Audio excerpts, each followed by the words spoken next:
কূটনীতিক নয়, সরাসরি রাজনীতিক। ঢাকায় ভারতের নতুন হাই কমিশনার হিসেবে কি আসছেন মিস্টার দীনেশ ত্রিবেদী? এটি কি শুধুই একটি নিয়োগ, নাকি বাংলাদেশের জন্য দিল্লির বড় কোনো বার্তা? আসসালামু আলাইকুম, স্বাগত লিডস নিউজে। সম্মানিত দর্শক, যাই বলুন না কেন, বাংলাদেশের জন্য ভারতের কূটনীতিতে বড় পরিবর্তনের ইঙ্গিত মিলছে। দীর্ঘদিনের প্রচলিত প্রথা ভেঙে, নিয়ম ভেঙে পেশাদার কূটনীতিকের বদলে একজন অভিজ্ঞ রাজনৈতিক ব্যক্তিত্বকে ঢাকায় পাঠাতে চাইছে দিল্লি। ভারতীয় গণমাধ্যমের খবর বলছে, ভারতের সাবেক কেন্দ্রীয় মন্ত্রী এবং বর্তমান বিজেপি নেতা ঢাকায় বর্তমান হাই কমিশনার প্রণয় ভার্মার স্থলাভিষিক্ত হতে যাচ্ছেন। মিস্টার প্রণয় ভার্মা ইউরোপীয় ইউনিয়নে ভারতের রাষ্ট্রদূত হিসেবে ব্রাসেলসে বদলি হয়েছেন। এটি আপনারা ইতিমধ্যেই জেনেছেন। বিশ্লেষকরা বলছেন, ঢাকায় ভারতীয় হাই কমিশনে কারো পদায়ন এটা এখন আর নিছক কোনো রুটিন বদলি নয়, বরং এটি ভারতের পররাষ্ট্রনীতির একটি কৌশলগত পরিবর্তনের অংশ।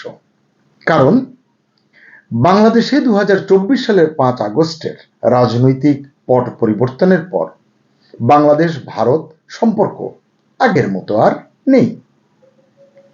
বাংলাদেশের মানুষের মনে জমে থাকা ক্ষোভ, পুঞ্জীভূত ক্ষোভ, রাজনৈতিক অনিশ্চয়তা এবং এর প্রেক্ষিতে দুই দেশের মধ্যেকার পাল্টাপাল্টি অবস্থান, যেটা আমরা দেখেছি গত বছর, সব মিলিয়ে এই দুই দেশের সম্পর্ক পৌঁছেছিল এক কঠিন টানাপোড়েনের জায়গায়। এই পরিস্থিতিতে একজন কেরিয়ার কূটনীতিককে হাই কমিশনার হিসেবে ঢাকায় না পাঠিয়ে একজন অভিজ্ঞ রাজনীতিককে পাঠানোর মাধ্যমে বাংলাদেশের সঙ্গে সম্পর্ককে ভারত কতটা গুরুত্ব দিচ্ছে সেই বার্তাই দেওয়ার চেষ্টা করছে নয়াদিল্লি। বিশ্লেষকরা এমনটি বলছেন। কিন্তু প্রশ্ন হলো, সেই বার্তাটি কি? দিল্লি কি এখন থেকে সরাসরি রাজনৈতিক লেভেলে কথা বলতে চায়? দুই দেশের মধ্যেকার জটিল ইস্যুগুলো ডিপ্লোম্যাটিক ভাষার পরিবর্তে পলিটিক্যাল নেগোসিয়েশনে সমাধান করতে চায়? কেনই কথা বলছি? দুই দেশের কূটনৈতিক সম্পর্কটা আগের জায়গায় নেই, এটি তো আমরা সবাই জানি।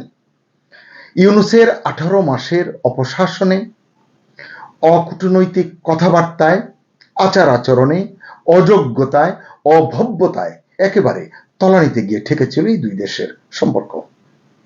যদিও তারেক রহমানের নেতৃত্বাধীন বিএনপি সরকার দায়িত্ব নেবার পর দুদেশের সম্পর্কের জমাট বরফ গলতে শুরু করেছে। এটি যদিও এখনো কোনো যৌক্তিক জায়গায় এসে দাঁড়িয়েছে এমনটা দাবি করা যাবে না। এমন প্রেক্ষাপটে যাকে প্রণয় ভার্মার স্থলাভিষিক্ত করতে চলেছে ভারত, অন্তত যার নাম সবচেয়ে বেশি উচ্চারিত হচ্ছে, তিনি হচ্ছেন মিস্টার দীনেশ ত্রিবেদী। ভারতের রাজনীতিতে অত্যন্ত পরিচিত একটি নাম। বললাম আগেই, একদা রেলমন্ত্রী ছিলেন, স্বাস্থ্য প্রতিমন্ত্রী ছিলেন, দীর্ঘদিন সংসদীয় রাজনীতির সাথে যুক্ত একজন প্রাজ্ঞ ব্যক্তিত্ব। সবচেয়ে গুরুত্বপূর্ণ বিষয়, তিনি শুধু প্রশাসনিক ব্যক্তি নন, একজন পলিটিক্যাল অপারেটরও। তার অতীত বেশ বৈচিত্র্যময়। একসময় পশ্চিমবঙ্গের মুখ্যমন্ত্রী মমতা ব্যানার্জির তৃণমূল কংগ্রেসে ছিলেন, পরে যোগ দিয়েছেন বিজেপিতে। অর্থাৎ তিনি বিভিন্ন রাজনৈতিক ক্যাম্পে কাজ করেছেন, যা কূটনীতির মাঠেও তাকে অধিক কার্যকর আলোচক করে তুলতে পারে। অবশ্য কয়েকদিন আগে ভারতের পক্ষ থেকে আরেকটি নামও আলোচনায় এসেছিল, তারা প্রস্তাব দিয়েছিলেন। সেই নামটি হচ্ছে আরিফ মোহাম্মদ খান। তিনি একজন অভিজ্ঞ রাজনীতিক, প্রবীণ, সাবেক গভর্নর এবং মুসলিম সমাজে অত্যন্ত পরিচিত মুখ, জনপ্রিয় মুখ। আরিফ মোহাম্মদ খান হয়তো এখন আর আসছেন না, এমনটি ধারণা করা যাচ্ছে। তবু তার নামটা এজন্যই এখানে আনলাম এই জন্যই যে ভারত সরকার তাকে বাংলাদেশে পাঠানোর কথা ভেবেছিল। এই ভাবনার কারণেই মনে হয়েছে ভারতের এই যে নামগুলো, দীনেশ ত্রিবেদী এবং আরিফ মোহাম্মদ খান, এগুলো আসলে কিছু না কিছু নির্দেশ করছে। কি নির্দেশ করছে? আমার ধারণা দিল্লি এখন আর ঢাকাকে কেবল রুটিন কূটনৈতিক পোস্ট হিসেবে দেখছে না, বরং এটাকে স্ট্র্যাটেজিক পলিটিক্যাল মিশন হিসেবে বিবেচনা করছে। প্রাপ্ত তথ্য বলছে 2019 সালে সাবেক সেনাপ্রধান ভারতের দলবীর সিং সুহাগকে সেশেলসে হাই কমিশনার হিসেবে পাঠিয়ে মোদী সরকার নতুন কূটনৈতিক ধারার ইঙ্গিত দিয়েছিল। এবার যে ঢাকায় একজন রাজনীতিক পাঠাতে চলেছে দিল্লি সরকার, ভারত সরকার, এটাকে ওই ধারাবাহিকতারই অংশ বলে মনে করা হচ্ছে। বিশেষজ্ঞদের মতে প্রতিবেশী দেশগুলোর সঙ্গে সরাসরি রাজনৈতিক স্তরে যোগাযোগ বাড়ানোর জন্য অভিজ্ঞ ও প্রভাবশালী ব্যক্তিদের দূত হিসেবে নিয়োগ দেওয়া ভারতের পররাষ্ট্রনীতির নতুন কৌশল। দীনেশ ত্রিবেদীর মতো একজন অভিজ্ঞ নেতার উপস্থিতি ঢাকার সঙ্গে দিল্লির অমীমাংসিত ইস্যুগুলো নিয়ে আলোচনার ক্ষেত্রে নতুন মাত্রা যোগ করতে পারে বলে ধারণা করা হচ্ছে। এদিকে বিদায়ী হাই কমিশনার মিস্টার প্রণয় ভার্মা সম্পর্কে দু একটি কথা না বললে অন্যায় হবে, কারণ এমন এক কঠিন সময়ে তিনি ঢাকার দায়িত্ব পালন করেছেন তা এক কথায় প্রশংসনীয়। নিঃসন্দেহে তিনি একটি অত্যন্ত কঠিন সময় পার করে দায়িত্ব শেষ করছেন ব্রাসেলসে যাওয়ার আগে। ভারতের কোনো রাষ্ট্রদূতের জন্য 2024-এর আগস্ট পরবর্তী বাংলাদেশ ছিল সবচেয়ে কঠিন এবং চ্যালেঞ্জিং।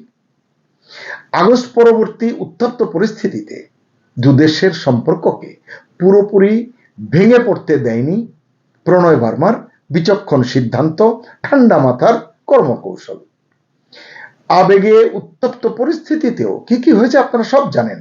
প্রণয় ভার্মা নেপথ্যে থেকে কূটনীতিকে বাঁচিয়ে রেখেছেন, সংবেদনশীল ইস্যুতে ধৈর্য ধারণ করেছেন। সব মিলিয়ে তিনি ছিলেন এ রিয়েল ক্রাইসিস ম্যানেজার।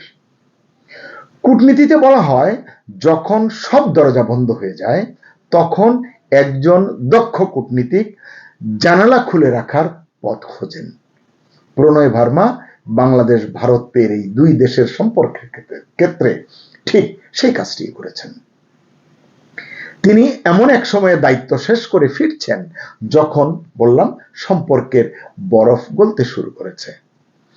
এখন যদি দীনেশ ত্রিবেদী আসেন তাহলে সেটি হবে ভিন্ন ধরনের অধ্যায়। মানে কিরকম সেটা? ক্রাইসিস ম্যানেজমেন্ট থেকে পলিটিক্যাল ম্যানেজমেন্টে শিফট হবে কূটনৈতিক মিশন। দীনেশ ত্রিবেদীর প্রস্তাবটি বাংলাদেশ সরকারের সম্মতির অপেক্ষায় রয়েছে। এগ্রিমো বলে নিয়ম অনুযায়ী স্বাগতিক দেশের সবুজ সংকেত পাওয়ার পরে এই নিয়োগ চূড়ান্ত করা হবে। দীনেশ ত্রিবেদী ঝরঝরে বাংলায় কথা বলেন এবং একজন দক্ষ সেতার বাদক। তিনি দীর্ঘদিন ধরে পশ্চিমবঙ্গের রাজনীতির সঙ্গে যুক্ত। দুই বাংলার, ওপার বাংলা এপার বাংলা, দুই বাংলার সংস্কৃতি সম্পর্কেও তার সম্যক ধারণা রয়েছে, ভালো ধারণা রয়েছে। অবশ্য মাঝখানে শোনা যে গিয়েছিল যে বিহারের গভর্নর, ভারতের সাবেক মন্ত্রী ও প্রভাবশালী রাজনীতিক আরিফ মোহাম্মদ খান ঢাকায় হাই কমিশনার হয়ে আসছেন, তখন বলা হয়েছিল এটি কেবল দুদেশের দ্বিপাক্ষিক সম্পর্কের ক্ষেত্রেই নয়, বরং আন্তর্জাতিক কূটনীতিতেও বিরল দৃষ্টান্ত হয়ে থাকবে। যাই হোক, বাংলাদেশের সম্মতি পেলে দীনেশ ত্রিবেদী আসবেন ঢাকায় হাই কমিশনার হয়ে, এমনটি বলা যাচ্ছে। এরপর থেকে হয়তো ঢাকায় চালু হবে ভারতের নতুন ধরনের কূটনীতি, যেখানে কূটনীতির বদলে রাজনীতি হবে হয়তো মূল চালিকা শক্তি। বাংলাদেশও নিশ্চয়ই দিল্লির এই নতুন পলিটিক্যাল যে গেম প্ল্যান সেটা বুঝে দুদেশের সম্পর্ককে এগিয়ে নিতে খুব একটা পিছিয়ে পড়বে না। শুভকামনা সবার জন্য। আল্লাহ হাফেজ।